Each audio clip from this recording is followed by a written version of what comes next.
The weather outside was amazingly clear. The sun was shining brightly, flooding the majestic white stone castle with its rays, which seemed to sparkle against the blue sky. Birds soared in the sky, describing circles and shimmering in the sunlight. But not everyone felt joy on this day. The poor footman was covered in sweat from fatigue and anxiety, for the young master had again lost his mind, bursting into laughter and causing a commotion throughout the mansion. A young blonde man knocked on the door, which smelled of gold, and reminded the host that he should hurry, as the ceremony was about to begin. From behind the door came the voice of another blonde man, assuring that he was aware and would join soon. The young man stood before the mirror, enjoying his reflection. He was the second son of the House of the Golden Lion, the youngest count within the empire, and the pride of his departed fencing master. How handsome he was. All the girls of the kingdom should be on their guard. He was already coming, the new star of the Cologne state. And from today onwards, he, Ziyi Jinshi, becomes the ruler of Falcon County. He considered it extremely important to establish contact with the local population, for in the streets the knights clutched their weapons, ready to give their lives to eliminate the Lord, to avenge Saint Zoe. They could not let him escape retribution for all his sins against young women. A young man stood in front of Saiwahi, who was shackled and blindfolded. He asked if her wrists hurt, holding the massive rope that bound her hands tightly behind her back. Outside the walls, the knights were calling for him to come out.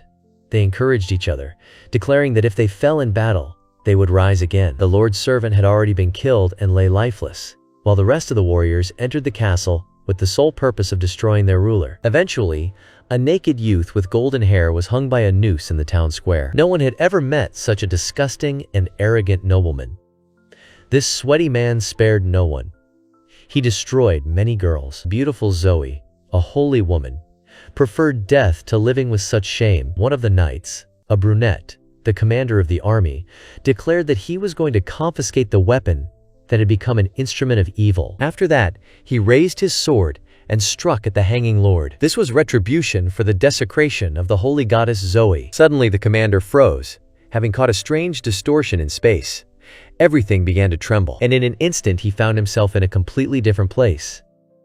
He was surrounded by concrete buildings and modern houses. Inside one of the apartments, a young man was lying on a bed. His clothes were lying on the floor next to some strange capsule, inside of which was a brunette. The entire device was sparking and seemed to be electrocuting. At that moment, the guy suddenly woke up and screamed with all his might. Apparently, the high voltage literally shocked him. The camera went dark, and thick smoke began to pour out of it. The brunette seemed to have fallen into another dimension.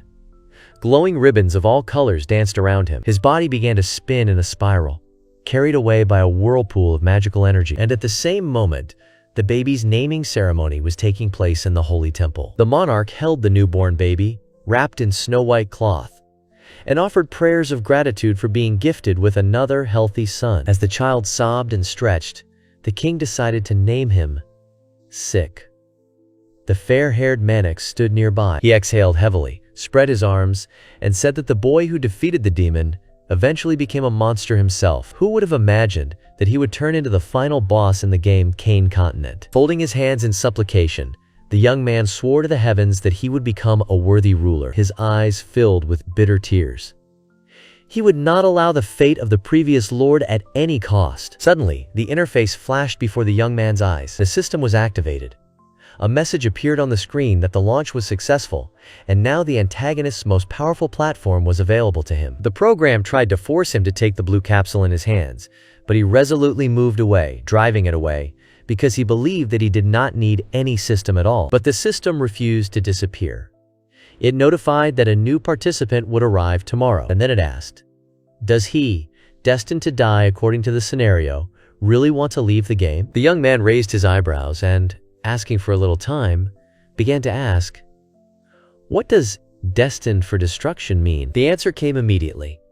According to the established scenario, Ziyi Zhenshi is unable to change the ending, in which death awaits him, unless he takes advantage of the system's capabilities. The guy objected.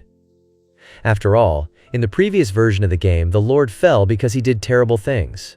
But if he does the right thing, no one will become his enemy. The system reminded that the owner is not given the power to change his destiny on his own. The only way is to develop through the system and use its capabilities to influence the outcome. Yi reluctantly accepted these conditions and a moment later the system was completely implanted into his consciousness. A few seconds later, the first notification appeared. The user needs to complete a chain of villainous quests, desecrating a saint, exterminating other players, collecting catgirls, and other similar missions. Each task was given a worthy reward. An image immediately appeared in the guy's mind. He was lounging on a velvet sofa, surrounded by charming girls, and at that very second he thought, maybe the path of a villain is not the worst idea.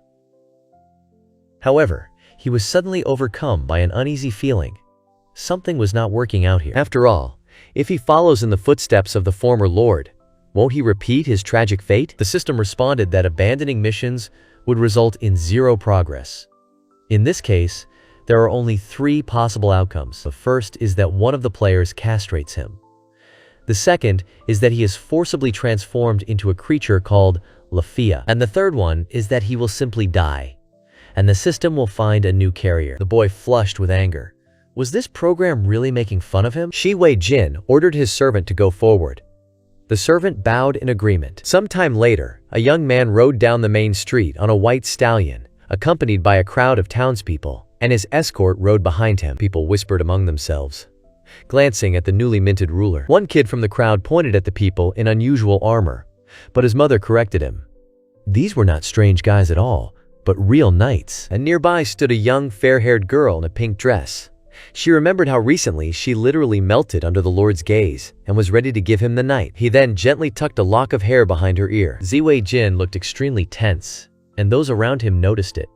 They felt that he was not enjoying what was happening. The young man noticed the boy and his mother, but he couldn't figure out what was wrong with them. After all, it was unlikely that anyone would actually be happy with the title of Lord of Death. Soon, Shi Yi stood in the city square, holding his hand up, while the crowd chanted his name. When the celebration was over, he collapsed on the soft royal bed and breathed a sigh of relief. The crowd, the ceremonies, the flattery, all of this had exhausted him to the limit. The ceremony had been unbearably long, too noisy, and ostentatious, but now he could finally breathe a sigh of relief. Suddenly, the young man seemed to be thrown out of bed. The system's interface displayed a new notification, a reminder of the villain's daily quest, which he seemed to have ignored. This message made Si Yi very angry. He asked if this damn system could disappear for a moment. It appears out of nowhere and disappears without warning, like a shadow. The system ignored his complaints and announced the tasks. The first was to take the candy from the child. The second was to trample all the beds in the house. The third was to start a fight with a resident. Si Yi sighed and asked if she really thought this would bring him closer to his goal. So far, he looked more like a street urchin than a lord. The answer was simple. These missions were for beginners. It would be much more difficult later. So for now, let him enjoy it. Each task offered a chance to win a lottery ticket, and completing all 3 would reward him with rare artifacts or boosters. Better to complete them all before complaining. Si Yi reluctantly admitted that the reward was worth the effort. But he had only one feeling toward the system itself: disgust. But, frankly speaking, he finds it disgusting and sickening to even look at the system. So let her have a conscience.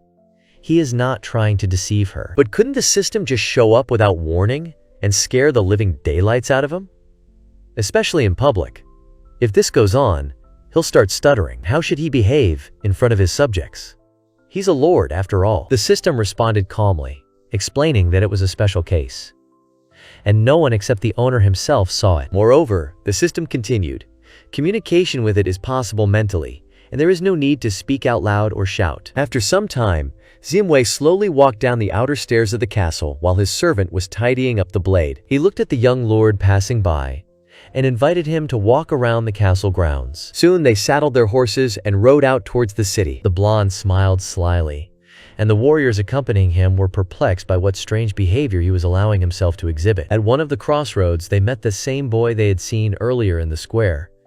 The kid immediately recognized the lord. Ziwei bowed kindly and said that now that the boy knew who he was, would he become good and obey? The boy nodded, and then the young man calmly asked to give him the candy hidden behind his back. But the child stubbornly declared that he did not want to share the sweet. Then the lord raised his voice and demanded that he give up the candy. The boy burst into tears and began shouting at the top of his lungs that the lord was taking the candy away from him. To reassure him, Ziwei said it was okay. He would return the candy to him and even bring him 2 more. A great exchange, right? Here, a new message from the... I would be very happy if you subscribed to the channel, liked and wrote a comment, rating this manga on a scale from 1 to 10. Your opinion is very important to me. This will help me better understand what my audience is interested in, because you are really important to me. System appeared on the screen. It made it clear that it was not so easy to deceive it, and that he would have to take the candy for real. The guy realized that there would be no easy walk here, and he had no choice but to take the candy from the crying child, who continued to scream shrilly that the stranger with the guards was attacking children. Ziwei silently walked past the guards and ordered them to follow him. As he licked the lollipop, he thought with disgust that this task was simply humiliating. What could be more stupid than a task for a grown man to scare children? Meanwhile, in the field, under the mercilessly scorching sun, stood a man in only trousers, naked to the waist, with a braid on his shoulder and a satisfied smile. He hoped that the year would be fruitful, but suddenly he saw how the new lord with his horse was mercilessly trampling his crops. The peasant began to beg him to stop with a pleading voice. The guards and the servant watched this from the side, completely perplexed and alarmed. None of them understood what was happening to the Lord and why he was behaving like this. Having completed his destructive mission, Si Yi turned to his retinue and said that this was all and that they could return. A farmer was sitting on the ground nearby, clutching a small bag of grain to his chest as if it were a treasure. Si Ji glanced at him and chuckled to himself, because he had found a way to cheat the system again. Then he sat back in the saddle and thought. 2 tasks had already been completed. The last one remained: the execution of some person. But who to choose? In the town square, his attention was drawn to a merchant offering to buy girls as slaves. He was a pitiful man, beckoning to passers-by. He advertised the girls as the best of the best, and even offered a discount on the first one, as if it were a regular deal. Looking at him, Si Yi realized that this was a suitable candidate. Such a person definitely deserved punishment. Soon the merchant was tied to a wooden pole. The Lord's servant read out the decree. From this day on, all forms of slavery in Linden are prohibited, and humans and demi-humans are granted equal rights. The freed girls thanked the new ruler for saving them. His actions were admired, and everyone considered him a kind and fair ruler. In the distance, amidst the crowd, stood a young half-human girl with a backpack on her shoulders. She looked around anxiously, as if looking for a way to disappear. Meanwhile, the city's residents continued to rejoice. They sincerely believed that they finally had a worthy and handsome lord. When it was all over, Si Yi returned to the palace, slammed the door to his chambers, and took off his long cloak. He mentally addressed the system, demanding that it issue rewards for successfully completed tasks. After pouring himself a glass of wine, he settled in more comfortably and began to wait for the message. A few minutes later, the system notified that all daily tasks related to villainy had been successfully completed, and now the owner had the right to participate in the prize draw. A rotating blue disc appeared on the screen, slowly gaining momentum. A moment later, the arrow stopped, pointing to one of the cells with special rewards. Inside the sector, it was stated that the player would become the owner of magnificent armor, capable of withstanding attacks even from dragons. With the 3 components of absolute luck collected, the system handed over the heroic armor of the saint. When Xin Yi saw what he had received, he could hardly contain his delight. He was so excited that he mentally thanked the system for such a royal gift. The young man immediately began trying on the armor in front of the mirror, posing with different facial expressions. He urgently needed someone to test these magnificent things on. A little later, Shi Yi Jin arrived at the arena where his faithful servant was training at that time. He was extremely surprised by the visit of the gentleman to such an ordinary place. Had he really come specifically for him? The Lord explained that he had received new armor and wanted to test it in battle. Having examined the young owner's outfit from head to toe, the man did not hide his surprise. The armor looked luxurious, sparkled in the sun, and clearly cost a lot of money. Clement stepped back and, smiling reservedly, said that he would be glad to help in testing such wonderful equipment. He bowed politely as a sign of respect. Before the fight, the Lord did not forget to perform the formality, also bowing slightly. Clement rose from his seat and assumed a fighting stance. Ziwei immediately realized how fast his servant was. This was the true strength of a warrior with a past. Their blades clashed with a roar, and a real duel began. The blow threw Clement back, but he stayed on his feet, sliding along the ground. The man admitted that the young master's strength had increased significantly. Si Yi, full of energy, encouraged Clement, ordering him to attack again. And once again, their swords whistled through the air, clashing with metal and causing sparks with each exchange of blows. The battle continued until sunset. Later, they were already sitting at the table. Clement was quenching his thirst from a heavy mug, and the Lord was looking into the distance. Then Clement noticed that the young master's new armor matched his fighting spirit perfectly and strengthened his defense many times over. Si Yi smiled reservedly and said that it was all thanks to his mentor and friend. Half of the girls in the area no longer hid their admiration for the new lord. They kept saying how kind, handsome, and a real hero he was. In a dream, Si Yi called his knights and ordered them to attack him to test their new strength in battle. He handled each of them with ease, without even getting out of breath. Lying on his bed, he smiled quietly, feeling absolutely invincible. And in another world, the brunette was still inside the chamber, surrounded by wires and sensors, connected to the system. A trailer for a video game called Kane flashed across the transparent surface of the capsule. The Lord woke up suddenly in his bed, still wearing the same tunic, and everything that had happened seemed like just a strange dream. Or did it? He sat up abruptly and felt a strange tension, as if someone was watching him from the darkness, although perhaps it was just a figment of his imagination. Suddenly, the system issued a notification. A new user will soon arrive in the city of Chenguang. The guy looked at the screen in confusion, not understanding anything that was happening. Ziyi touched the interface, pressed the login button, and prepared to find out what happened next. Somewhere in the distance, there was a roar.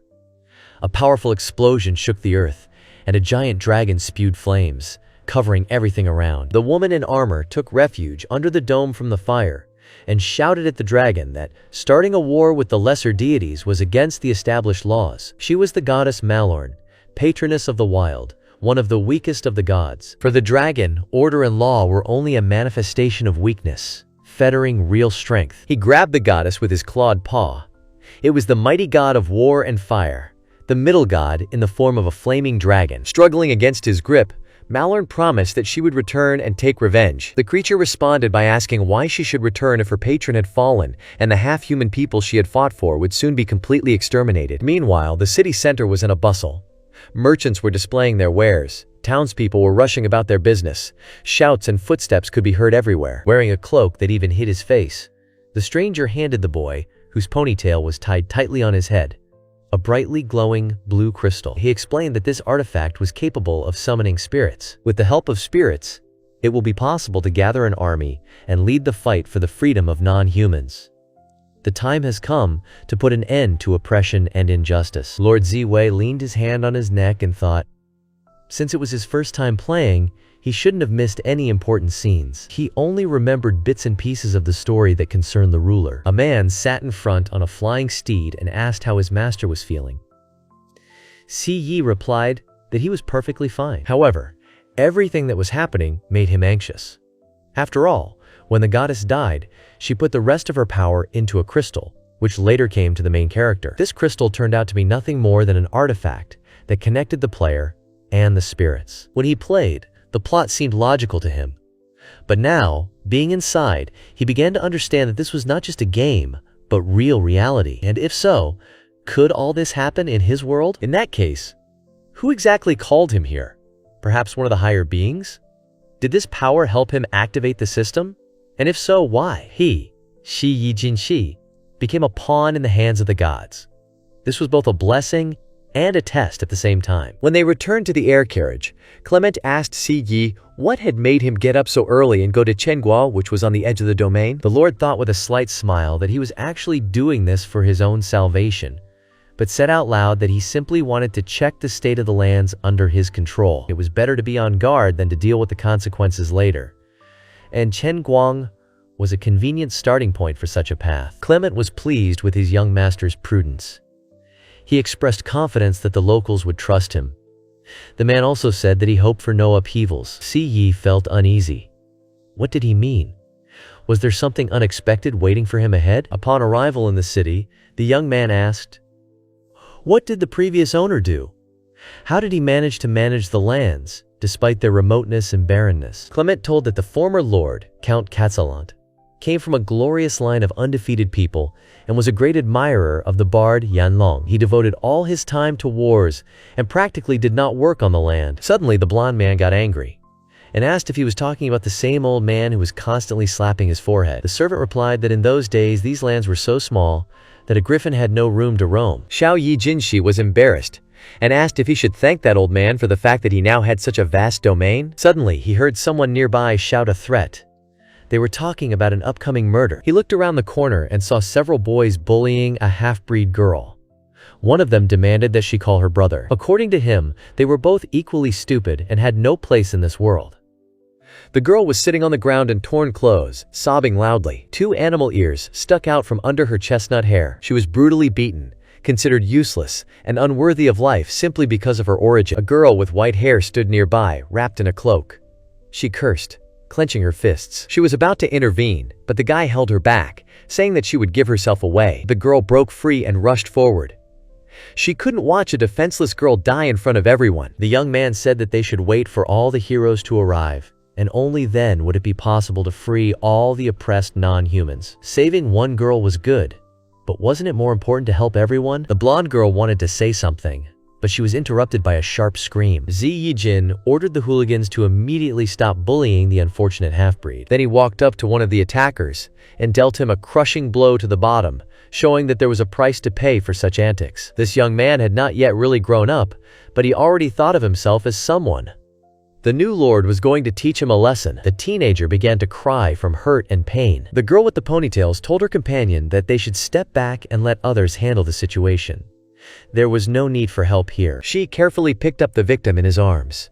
Her legs were cut and bruised, and her clothes were in tatters. Suddenly, the system informed the blonde that a significant player had been detected nearby. It also informed her of an update that had been carried out, and asked if the owner wanted to know more details. The guy was surprised that the system could not only operate, but also develop.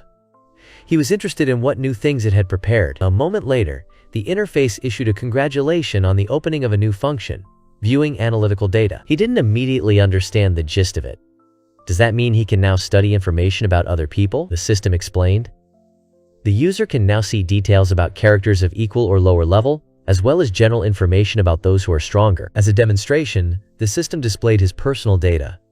Name, Ji Yijin. Title, Lord of Falcon County. Level, 43. Skills: Legendary Defense, Decisive Strike, Lion Strike, Absolute Determination, Swordmaster. Equipment: Heroic Armor of the Returned Saint and the Glorious Lion Sword. Total Strength in Cologne, 999. Authority level among non-humans, 66. Among humans, low. Looking at all this, Ji thought, who would have thought that he was so popular? And the arrow on the panel showed that his reputation continued to rise. Passing by Clement with the girl in his arms, the Lord caught the bewilderment in his gaze. Meanwhile, the system gave information about Clement, the Lord's personal servant, a level 49 Knight of the Earth. Abilities and equipment are classified. Reputation level in Cologne is 13,721, which indicates his high importance. Prestige among non-humans is 1. Seeing these figures, Ji was amazed. However, he did not expect anything else from Clement. This man's reputation is even higher than his own. The Lord asked the system if there were any other possibilities he had not yet discovered. Could all functions be activated at once? The system immediately congratulated him on receiving a new ability, the Chain of Fate. Now, every time he changed the pre-written ending, he would receive threads of fate, leading to his death. The next important event was the kidnapping and disgrace of Saint Zoe. While he was putting the rescued girl in the carriage, he was tormented by the thought, now his life was subject to fate. It flashed through my head. What the hell is going on here? It sounded crazy. The system continued. The chains of fate can be used to block certain branches related to the Child of Destiny. If completely closed, it can be destroyed. The true chosen one is Yi Hao. He has 5 lines of fate. If Shi Yijin survives 5 death scenarios, he can defeat him, but there are conditions. Yi Hao cannot be attacked directly, otherwise the world may fall out of balance.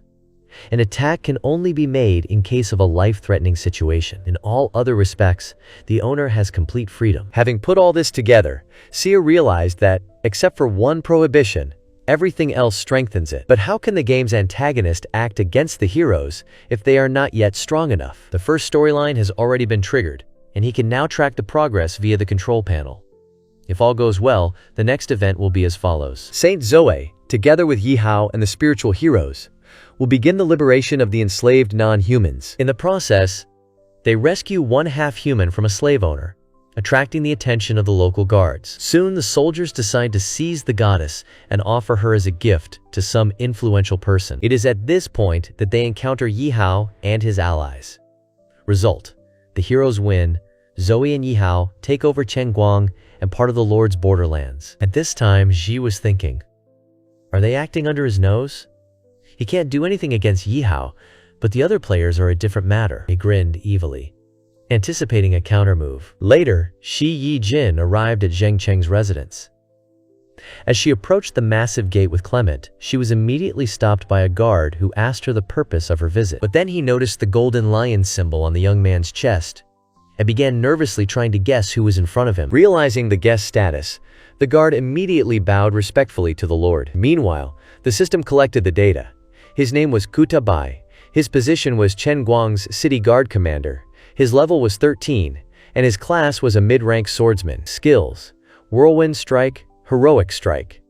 Reputation in Cologne was 31, and his prestige among people was 6. He knelt down on one knee and introduced himself formally. Watching this man, she thought that he had great potential. Although he only had 2 skills, Kutabei was a master of them. In the original script, he died, after which a mini-boss appeared, the city magistrate Majel. Having come to his senses, the Lord asked to call the mayor. The commander, scratching his head, said that he was very busy at the moment. Then Ji walked past him and said that in that case, she would find him herself. The guard was stunned by her determination, but did not dare to object. Meanwhile, the mayor himself, a heavy-set man with a mustache, was relaxing on a green sofa, surrounded by 2 women in very revealing outfits. One of them, a brunette in a white suit, asked how he was feeling. At this moment, Si Yi burst into the office with a bang, throwing the doors open. The man, furious at the intrusion, shouted, demanding an explanation as to who dared to break in. He was clearly not expecting guests. At that moment, the mayor suddenly fell to his knees, realizing who was standing before him. He realized that the Honorable Lady Shi Yi-jin herself was standing before him. He began to assure her that he had prayed for her well-being every day and night. He begged for forgiveness for his lack of preparation and regretted that she had not warned him of her visit. Meanwhile, Xin Yi, looking down on this insignificant man, noticed that he only had 2 skills, and this was the local chief. While he was sobbing, the system confirmed that his name was Mejul, and he was indeed the city chief of Chengguang. Skills: Fast Lunge and Pierce. Equipment: Custom Armor and Family Blade. Reputation in Cologne: 352. Authority among non-humans: 37. Having come to his senses, Mejul began to ingratiatingly offer to tell about everything that had happened in the city.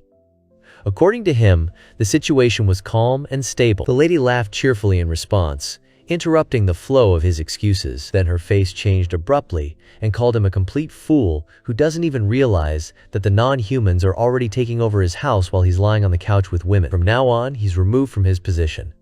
The new head will be Si Yi, who will restore order. Medgul himself temporarily becomes the captain of security and will prove his worth in practice. Afterwards, he might get his position back. He has no choice. Having finished the business in the estate and seen everything that was needed, the young ruler, Ziwei Jin, headed for the exit. The former head rushed after him, assuring him that such a decision was a mistake. But the Lord only reminded him that security was his duty. Meanwhile, the acting captain of the guard observed the events. His task remained to protect the Lord, despite any internal conflicts. The fat man and the guard grabbed the hem of the lady's robe together, exclaiming in panic that it was impossible. The captain tried to object, saying that if Megul took his post, what would be left for him? In response, Zia Wei offered the captain to become his personal bodyguard and promised to double his salary. The captain immediately rejoiced and assured that he would protect the Lord to the end. Shi Wei immediately ordered that a room be prepared for him, preferably with a wide bed. Meanwhile, he was already sitting in the saddle, holding the rescued girl in his arms. Seeing the new owner leave the mansion, Mejul frowned. He realized that his mistake was not in the lack of offerings, but in his indifference to business. Deep down, he still believed that he had done the right thing and did not deserve such humiliation. To lighten the mood, he ordered his servants to immediately bring 2 beautiful non-human girls to his chambers. At first, he almost called himself a boss, but then quickly corrected himself.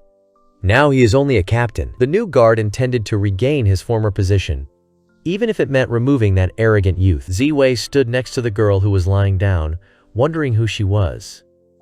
He guessed that she was probably of the squirrel kind. He looked at her fluffy tail, obviously soft and pleasant to the touch, and at her mobile ears. The girl suddenly came to her senses, slowly opening her eyes and exhaling heavily. After looking around, she immediately tried to apologize for soiling the young master's bed. She added that she didn't even understand how she got there. Without waiting for an answer, the girl fell to her knees, begging in a trembling voice not to kill her. Si Yi stretched out his hands in front of her, trying to calm her down. He wanted to show that she had jumped to conclusions and asked her to come to her senses, but she instinctively covered herself with her hands, as if expecting a blow.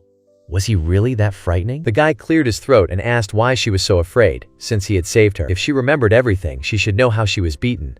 And then the blonde chased away the attackers. The girl nodded and introduced herself. Her name was Lori. She clarified that she lost consciousness not from the beatings, but because of severe hunger. A little later, the girl greedily devoured the treats the Lord had brought. Buns, bread. She ate everything. With her mouth full, she admitted that she did not know how to thank him. The young gentleman sitting opposite advised her to finish her meal first and then speak. At that moment, the system reported that his behavior did not correspond to the role of a villain and threatened punishment. The Lord harshly declared that the system should not dare to harm him. Yes, he helped this girl, but only to use her in the future. She will become his pawn, and when the moment comes, he will direct her against the heroes. The system analyzed the user's actions and announced that after adjusting the villain's protocol, it would no longer interfere in such situations. The guy grinned. The system is too naive. He has already found its weak point. As long as he can logically justify his actions, he is free to do whatever he wants. Immediately after that, he received a daily villain task. First, piss off at least 10 players.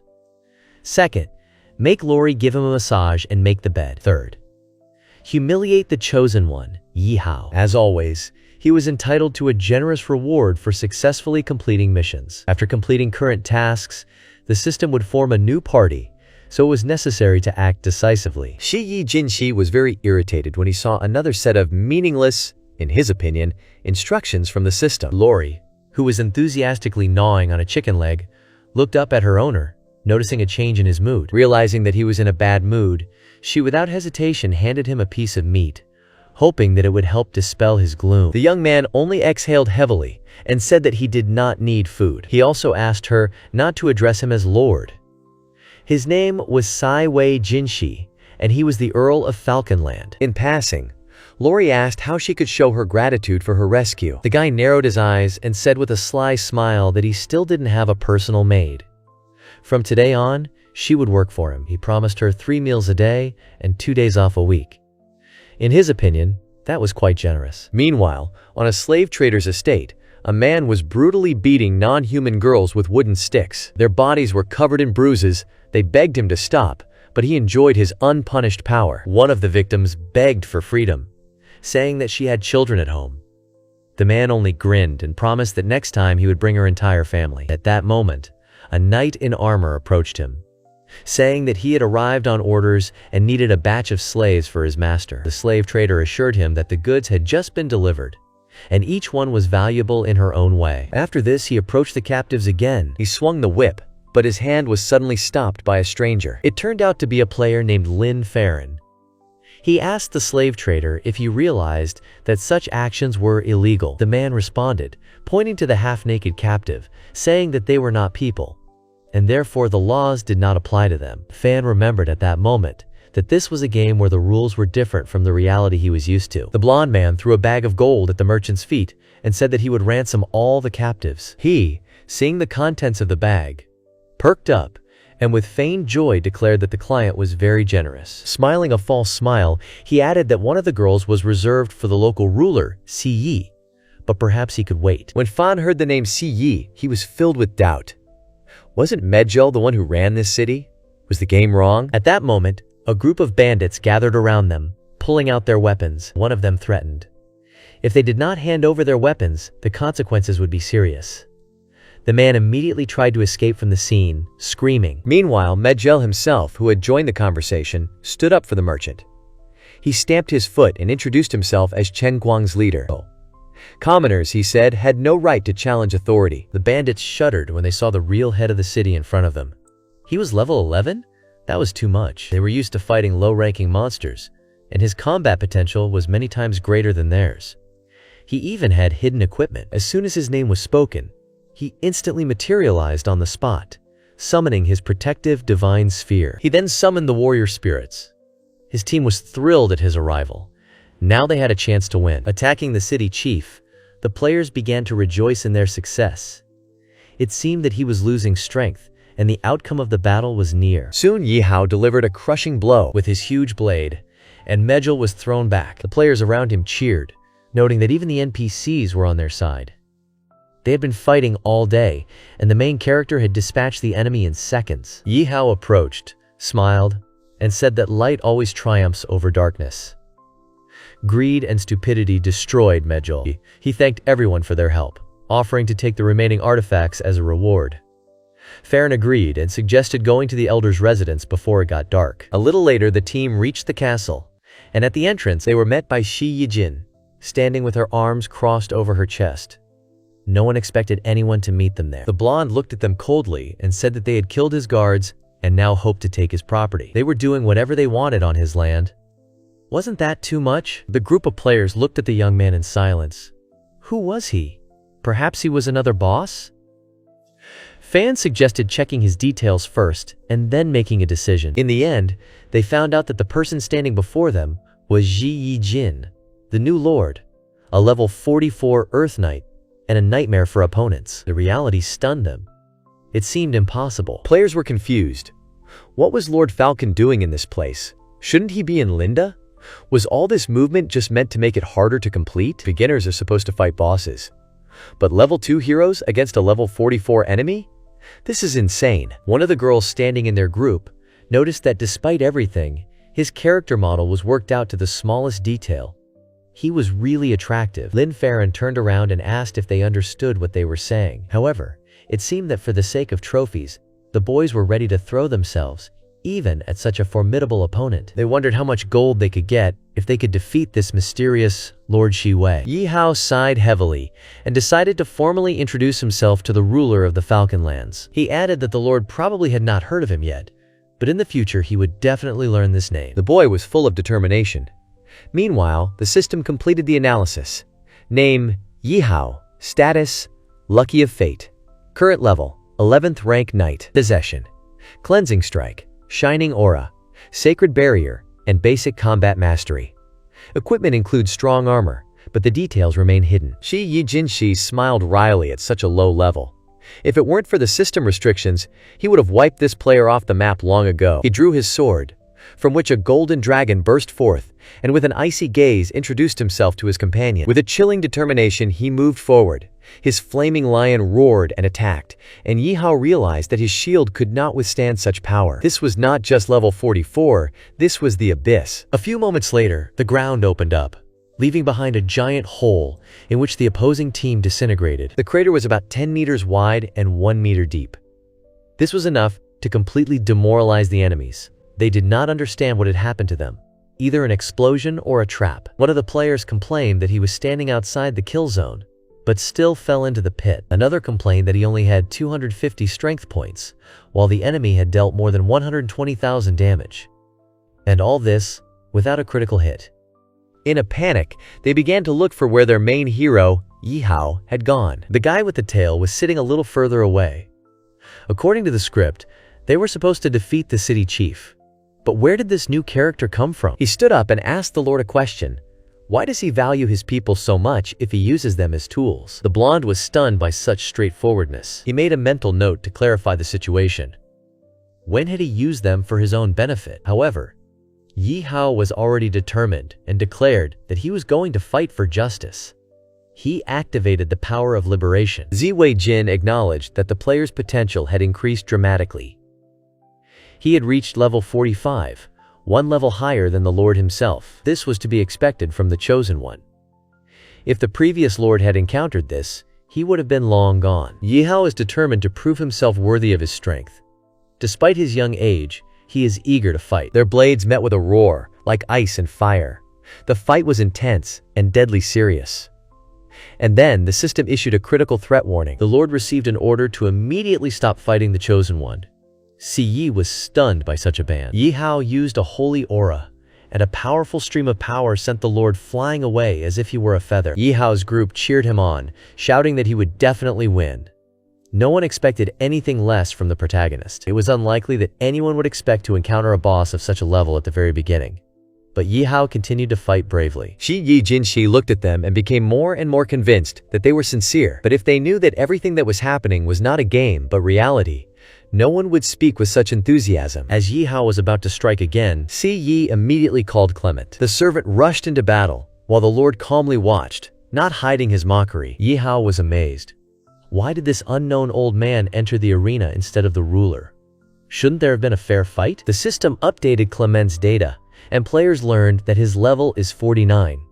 He even surpasses the Lord himself in strength. How can they fight now if two are against them at once? The players were indignant. Is this really according to the rules? Is this the code of honor? But no one could understand. Should a lord himself enter the battle? He is first of all a ruler, then an aristocrat, and only then a warrior. When did anyone see a count personally fight with the lower ones? Then Si Yi gave a clear order to Clement to eliminate the rival. During the battle, Yi Hao realized the hard way that his opponent really did have incredible power. Could it really be the level of an earthly knight? The protagonist was defeated and fell to the ground. Blood flowed from his mouth, and the young lord stepped on his chest. Here, Yi Hao asked if he intended to finish him off, to which Shi Yun asked in surprise who said he was going to kill him. The Lord grabbed the boy by the collar and, lifting him from the ground, slapped him, leaving a bright mark on his face. Then he began to slap him on both sides of his cheeks. The other participants stood stunned and watched with their mouths open. Shi Yu demanded that Yi Hao show his true strength and fulfill his promise. After finishing the show performance, Lord Ji calmly straightened up, happily shook the dust off his gloves, and announced with a smile that he was in a great mood today, so he was letting Yi Hao go. And he added that if he ever wanted a rematch, he would be only too happy to meet again. Meanwhile, Yi Hao lay on the ground, his face burning from the blows, his skin covered in bruises and abrasions. Lord Zi Yijin left the field with Clement, leaving the protagonist's team in confusion. They began to doubt their leader. Perhaps it wasn't Yi Hao at all, but that their opponent was simply too strong. So what now? Is their mission over? After all, Lord Z didn't even take away their slaves. At this time, a carriage pulled by a griffin was moving in the skies above the noisy city. Inside it, Lori sat next to the Lord and, sensing something was wrong, asked him if everything was okay. The girl said that she feels fine. It's just that since her father's death, she has found herself so far from home for the first time, and she is a little worried about loneliness. The Lord gently ran his hand over her head between her ears and apologized for the inappropriate question. He added that he was not yet able to resolve all conflicts between humans and non-humans, but assured her that while she was under his protection, no one within the Falconlands would dare touch her. He noted to himself how soft and fluffy her fur was. Meanwhile, Clement, the griffin's driver, informed his master that they had arrived at the address. As Lori stepped out of the carriage, she noticed that the residence was much more beautiful than Mayor Mikkel's house. She asked if she would really become his servant. The Lord nodded affirmatively. Her job now consisted of daily care for him. Xin Yi wondered if she still had any doubts. After all, they had covered this distance on a griffin in only half a day. The young master quickly reassured her that he was not like the other aristocrats, and was not burdened with unnecessary formalities. As for the duties of a maid, Chris, a cheerful and experienced assistant, will explain everything. Before he could finish speaking, he found himself in the arms of a servant girl dressed in a dark uniform. This was, apparently, the same cheerful Chris. She squeezed him with such force that he almost choked, and happily noted that her master had grown quite a bit. Barely breaking free from her embrace, the blonde asked in surprise, wasn't she supposed to arrive in 2 days? Chris explained that, having heard about his appointment as Lord, she decided to arrive early to be nearby. She was worried that Si Yi would be as worried as he was when he was a child and still drank milk, so she hurried to him. The Lord angrily told her to stop. He didn't want to remember those times. Apparently, he was still embarrassed. How lovely. Xiao Yi realized that his former nanny was still full of enthusiasm. Surprisingly, considering that he had not arrived alone. He introduced Lori to Chris and informed her that she was now his new personal maid. Chris had to brief her on all the affairs. Chris was puzzled that this little girl would become her master's permanent servant. Lord Xiao Yi explained that he had rescued Lori from Chengguan, where she had almost died at the hands of street thugs. He asked Chris not to be too harsh and hoped for her understanding. Chris promised that she would do her best and teach her everything. Chris looked at Lori with warmth. Such a sweet and kind girl. She would definitely make a worthy assistant out of her. Meanwhile, rumors spread in Chengguang. It turned out that Yi Hao is the antagonist's son. What is their relationship now? Love or hate? After all, the main character was considered to be Lord Xiao Yi. Upon hearing this news, Yi Hao slammed the table in anger. In his past life, he was a master of ancient martial arts, and now he was supposed to be a hero who defeated evil, but something went wrong. Is this fair? Before, he knew exactly what would happen next. Everything followed a familiar scenario, but now, it was as if something had distorted reality. He was sure that everything went wrong because of Xiao Yi. He interfered with the plot and rewrote everything. Now Yi Hao is a laughingstock in the eyes of other players, but he swore sooner or later he would tear this smug Lord Si Yi to pieces. Meanwhile, in Linden, Lord Si Yi sat at the long dining table, appreciating the sumptuous dishes. He reflected that dishes like roast pork, lobster, and other delicacies were not for him. But suddenly he felt a chill. Goosebumps ran across his skin. The room suddenly became cold and uneasy. A knight entered the hall, greeted his lord, and reported that the priests had refused to come and help Lori. His eminence added that the young Lord Sai Yi had lost his mind to dare to ask for healing for a non-human who was unworthy of a blessing. The blond man set his cutlery down on his plate with a clink. How dare they contradict him? He had only just taken up his post and was already faced with insubordination. Even the junior priests felt free to challenge him. The church ministers had become especially brazen and self-satisfied lately. The knight became visibly nervous, noticing how the Lord was boiling over. He tried to calm him down and asked him not to be angry, but Si Yi stood up, put his hands on the table and shouted. How can he remain calm? If the priests do not want to treat Lori, let Clement gather the cavalry. The church will be blocked. The Lord will come in person. The knight bowed, pressed his palm to his heart, and hurried to carry out the order. Meanwhile, Lori had already dressed and was tidying herself up. She was wearing a neat black dress with a white apron and scarlet bows. She approached the gentleman, beaming with joy at her new outfit. Shi Wei-jin was genuinely amazed at how charming she looked. He himself hadn't expected such an effect. Lori asked if she looked odd in her clothes. Chris approved of the choice, saying that it was supposed to be that way. Sai Wei, as usual, gently patted her between the ears, cleared his throat, and said that everything was fine. She looked great. He then informed Chris that he urgently needed to leave, so Lori was staying with her. Chris asked him why he wasn't worried. The Lord replied that he would return in the evening and see for himself how well she was doing as a maid. In his hand was a strange, transparent, cone-shaped vessel filled with a scarlet liquid. He threw it to Lori, who caught it at the last moment. The Lord told her to remember to drink the contents later. The girl had no choice but to obey. While Lori was examining the strange vessel, Chris leaned over to her. She was so small, after all, and whispered that it seemed that Mr. Ji really liked her. Lori blushed and asked Chris where she got such thoughts. She asked her not to joke like that again. But was it really a joke? She had the elixir of life in her hands, a unique source created in the palace of the elven ruler. It is incredibly rare, heals, and prolongs life. It is impossible to buy it for any amount of money. When Chris told her that her 13th husband had proposed to her, Lori was almost speechless. So many husbands for one woman. It was a shock. At this time, Xia Yi arrived for duty. He approached the man who had already been scanned by the system. It was Bishop Malton, a servant of the god of war, level 38. He mastered the summoning technique, sacred healing, fire magic, and a powerful ritual.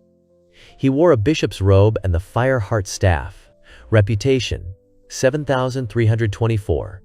Influence among non-humans, 147. His hands were stained with blood. Si Yi carefully examined the priest and noticed that despite his arrogance, he clearly did not expect that he was being followed. Suddenly something flashed past him. He didn't immediately understand what it was. It turned out that a golden badge with an image of a lion had fallen off his tunic. Perhaps it was the man standing behind the bishop. Zi Wei-jin remembered how powerful and mysterious the Knights Templar were. No wonder the priest dared to disobey.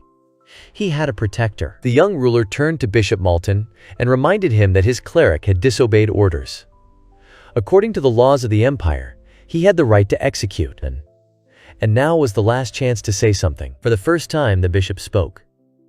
He replied that he had merely delegated the task to a subordinate and was confident that His Majesty would not object. The shining yellow sword rose into the air, and the Lord declared that in this state of affairs the church was no longer of any use. He summoned Clermont, who was in charge of the black robe, and he bowed before him. Having made sure that he was heard, the Lord ordered the command to be carried out to destroy everyone without exception. With these words, he rushed towards the bishop. But then a knight came out from behind the priest, and Clement stepped forward.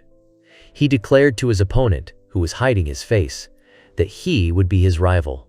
The fight began. At the same time, the bishop's headdress flew off, and he himself was pressed against the massive door, which left a deep dent. An elderly man with gray hair asked the Lord why he had humiliated the church minister if he had known from the beginning what it would lead to. He swore that he would not forgive such a thing. The blond man stood above him, looking down from above, and said that this man, every day he prays for help from his master, but receives neither an answer nor support. The bishop raised his face, which was covered in cuts and bruises.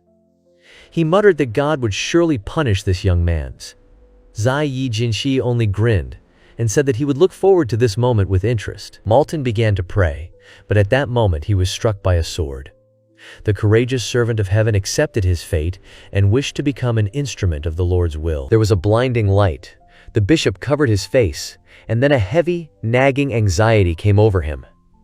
The flames brought with them an overwhelming pressure. Watching the crimson glow rise up, Yi wondered if Malton had managed to convey anything. When the young lord tried to move, he suddenly realized that his body was not obeying him, and a dark stream of blood began to flow from his mouth. Turning around, he noticed Clermont fighting an unknown person. The young ruler was confused. The enemy seemed much weaker than Clermont, but why was he losing? Suddenly a thought came to him.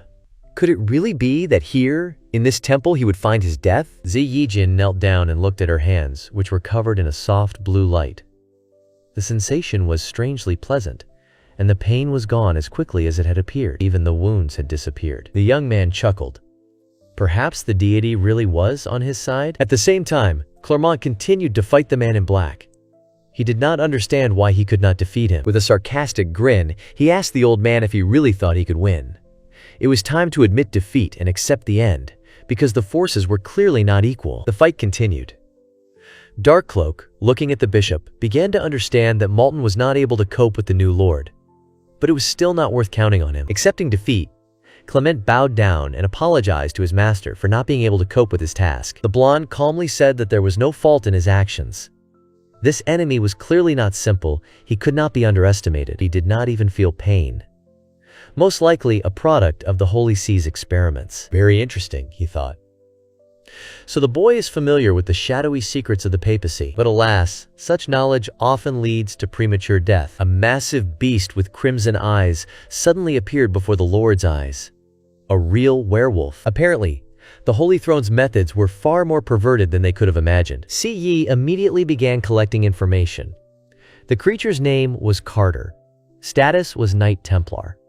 Strength was a level 44 rider. The transformation into a beast was temporary, so they had a chance. The young ruler informed his assistant that the creature's madness had a limit, and they still had a chance to stop it. Without wasting any time, Ji Wei Jin rose into the air with his blade drawn, aiming at the monster. He boldly went on the offensive, but the werewolf repelled the attack with his paws. Everything around seemed to catch fire, and the beast noticed another one approaching out of the corner of his eye. It was Clement. The wolf tried to drive them away with fury, like annoying flies.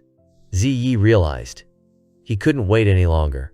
The longer he was furious, the more dangerous he was. The beast growled and threw the Lord back with a powerful blow of its paw, and with his other paw he knocked Clement off his feet. The man lay on a pile of rubble, breathing heavily, trying to recover from the powerful blow. The monster approached Xin Yu, grabbed him by the neck, and lifted him off the ground.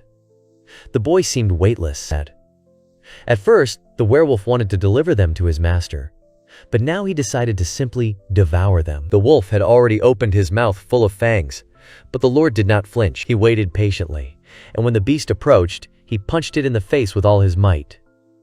The only question was whether this monster could swallow him. The werewolf couldn't understand what had happened. Had the madness effect already worn off? Shiyu Jinshi broke free from his grip and stepped on the beast's paw. His technique wasn't just a crystal spell. It was a technique that could stop time. That's why relying on brute force was useless. The werewolf finally realized that in front of him was not an ordinary boy, but a real demon in human form. With one precise blow of his sword, Yi severed the beast's head, and it rolled to the side with a noise. He, the servant of the Lord, will be able to live righteously only after death. Lowering the blade, the blonde leaned on its hilt and exhaled heavily. The battle, full of pain and tension, had finally come to an end. But then he suddenly remembered that Clement was still lying under the rubble. The young lord called his knights and ordered them to pull Clement out from under the rubble, and then asked the surviving priest to provide him with immediate assistance. But his personal guard replied that there was no priest left. The Lord himself had ordered that every last one be killed. He pointed to the lifeless bodies in rich clerical robes lying on the floor. Many were missing body parts. Yi was shocked. He had not expected all 6 to be killed. In despair, the young man clutched his head with his hands and ordered his bodyguard to go get a bottle of life-giving essence from his personal storage to save Clement. He ordered the rest to search the entire cathedral and transfer everything valuable to his palace. There was still a shortage of workers in Zimogorje. While his subordinates were working, Ziwei Jinshi stood there, thoughtfully biting the finger of his white glove, which, as always, did not have a single stain, and thought about how he would soon have to go to other domains to look for a priest. Normally, he would not even bother to exert himself so much. One night, he suddenly stopped near a knight who was breathing heavily and reported that they had found some kind of underground passage. The Lord did not understand what had frightened the soldier so much.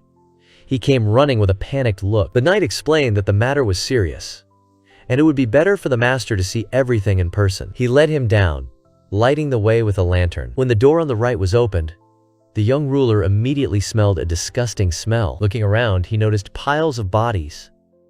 The non-humans were thrown around in disarray, and the sight was not for the faint of heart. The flashlight slipped from his hand in shock. The guard standing behind him couldn't stand it and vomited from the unbearable stench. But the Lord himself kept his composure. He looked around carefully and noticed a white sheet of paper on one of the shelves. The letter said that Malton sent his regards to the Supreme Pontiff. The blood for the ritual had already been prepared and would soon be sent to the capital. The rest of the supplies were carefully hidden, but could be obtained if necessary. He also mentioned that Carter had proven himself to be an excellent guardian, but had mental problems. Malton hoped that the Pope would help him. Ziwei Jinshi realized that the people from the Holy See had completely lost their minds. They are probably planning a ritual that requires the blood of non-humans. Perhaps that is why they needed the girls. It all looks like the work of an invisible puppeteer. But why non-humans? Is it connected to those who promote the slavery convention? Perhaps the invasion of the Kellyan Empire into the lands of the non-humans was the result of this holy war. The Lord shook his head, driving away these dark thoughts. He did not want to think about it anymore. For now he was safe, although the unresolved problems still weighed on him. But did he have the strength and time to save the entire empire? Sometime later, Lord Si Yijin sat in his office in Winterhill in the middle of the night. His gaze fell on the scattering of gold coins on the table, and he wondered if all Malton had left behind was a handful of gold. How ironic. Returning to the bedroom, the blonde yawned and went to his spacious soft bed. He believed that rest was the most important thing now. However, he immediately noticed that someone was hiding under the snow-white blanket. The Lord abruptly pulled off the blanket and demanded that the uninvited guest leave his bed immediately. But under the blanket was Lori, who had somehow ended up in his chambers. It was obvious that she had had too much wine and was now sleeping soundly, snoring. She opened her eyes, saw her master, and muttered joyfully that she was glad to have him back. Rubbing her eyes, she explained that she had come to warm his bed. The Lord only thought that Chris must have taught her that. He sat on the edge of the bed, turned his back to her, and told her to massage his shoulders. It had been a hard day. He was exhausted. The girl agreed without words and moved closer. He felt something soft and fluffy nearby and touched it with his hand, wondering what it was. But Lori immediately asked him, embarrassed, not to touch it. A lot of small objects spilled out of her tail. Bows, leaves, caramels. I had to admit, she hid it all. A real squirrel who had collected a whole collection. From her look, it was clear that she was afraid. What if the Lord takes her precious treasures? Lori had a huge scarlet bow, and the Lord pointed out that she could use it as a bag.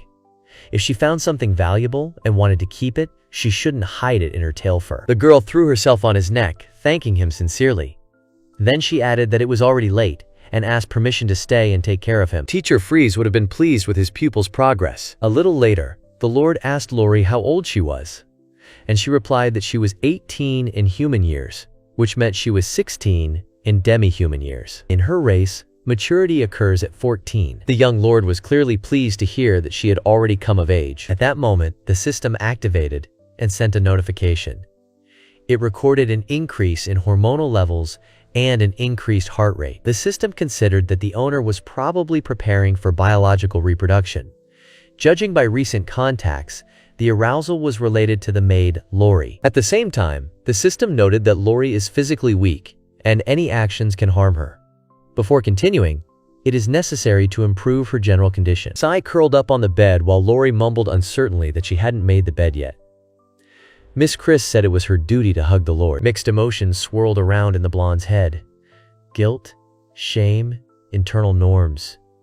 He muttered that she must have made a mistake, and that was enough for today. Having been lying around without sleep until the morning, the guy finally asked the system where his reward for completing tasks was. The system confirmed that all 3 daily villainous missions had been completed, and the Lord could try his luck again. After spinning the roulette, the system announced that he had been dealt a squad of 10 ruined warriors. The reward would be delivered shortly, but since it was not a top-tier prize, a second spin was not available.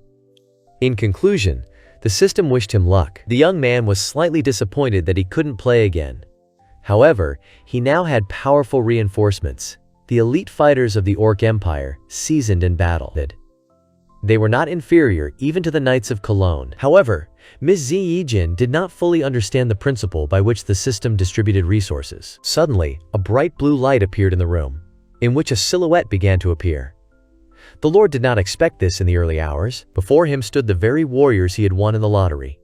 They were large and impressive. They were half-human bulls, with massive horns and rings in their noses. One of them introduced himself as Karl Bloodhoof, a level 32 warrior who could dash, destroy, and suppress. His armor was made of mountain lion skin, and he held a huge axe in his hands. The second one called himself Bane Bloodhoof. The clan leader, level 38, knew the war cry, ancestral totem, and other combat skills. After analyzing everything, Seal realized that these creatures did not come from the Cologne Empire, but from another world. At that moment, Lori entered the room before the Lord could say anything. She brought a tray with breakfast and asked if everything was okay. One of the bulls leaned over to her and said hello. Lori was scared out of her wits, and her eyes widened even more than usual. Another warrior reprimanded Karl for frightening the children. The Lord stood to the side. One of them apologized and assured that Karl was kind and did not mean any harm. Silly was relieved to report that everything was fine, but warned that the people in the castle were not yet familiar with their species, so the fear was understandable. In time, everyone would get used to it. After putting Lori to bed, who was still unable to come to her senses, he ordered the warriors to first get acquainted with the surroundings and the castle staff before beginning their service. This was a border zone, which meant that conflicts and skirmishes were inevitable. The Lord expressed gratitude for their willingness to defend these lands. The warriors shouted back so loudly that the walls shook. Why were they so noisy? After a while, Lori woke up and sat up abruptly in bed. Mr. Xi was just sitting next to her, waiting for her to come to her senses. The girl screamed that monsters lived in the castle. They were huge and terrible. Lori even fainted. She begged to escape from here as soon as possible. If they had to meet these monsters again, the Lord would have to leave her. He looked at her with a surprisingly gentle smile. He hugged Lori and said that he wasn't sure if there were any other monsters left in the castle, except for himself, because he could hardly resist eating such a cute little thing. The girl buried her face in his chest, touched by his words. At this moment, the Lord's guard ran into the room and announced that a letter had arrived. Then he saw as the Lord and Lori embraced. A little embarrassed, he stopped. Lori curtsied modestly, saying that the Lord must have a lot to do, and she didn't want to disturb him. She needed to continue her lessons with Chris. After she left, the bodyguard slowly began to close the door and said that he had left a letter on the table. He added that he had not seen anything. However, for some unknown reason, Lord Ziyi Jinshi angrily ordered him to return immediately. He said that soldiers had been getting increasingly difficult assignments lately, and as a sign of trust, he gave him a personal mission to wash all the underwear and socks that had accumulated over the month. The soldier was confused, but agreed. After that, the Lord took the letter and began to read.